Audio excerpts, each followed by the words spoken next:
पुढे ट्रॅक्शन बसलं, मानेत बसलं का पाठीत बसलं, ठीक ठीक, दिलं सोडा, असं वापरलं, असं बघ, हा हा हा, स्टे ऑन असं असं वापरायचं, फक्त असं वापरायचं, हा बस स्टे, हा मान डिलीट करायची, स्ट्रेट, तसं लावू द्या, मान कशी राहू द्या, इकडे थोडंसं पुढे दे, असं लावा मान, रिलीज सोडायची.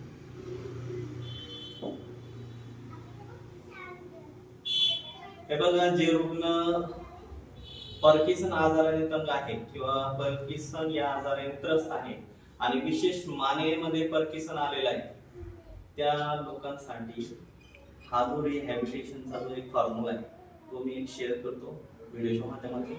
तुम्ही घरच्या घरी रिहॅबिलिटेशन करू शकता. रिहॅबिलिटेशन म्हणजे दोन्ही नोकमध्ये ठीक इकडे दोन्ही मानेच्या सांध्यांच्या साईडनं, कानापासून 2 बोट खाली, कानाच्या पाठीमागे 2 बोट खाली, आपले हे 4 बोटामधले 2 बोट इथं आणि 1 बोट जो अंगठा आहे हा इथं आला पाहिजे, आणि या प्रकारे तुम्ही रिहॅबिलिटेशन करू शकता. रिहॅबिलिटेशन केलं का घरच्या घरी.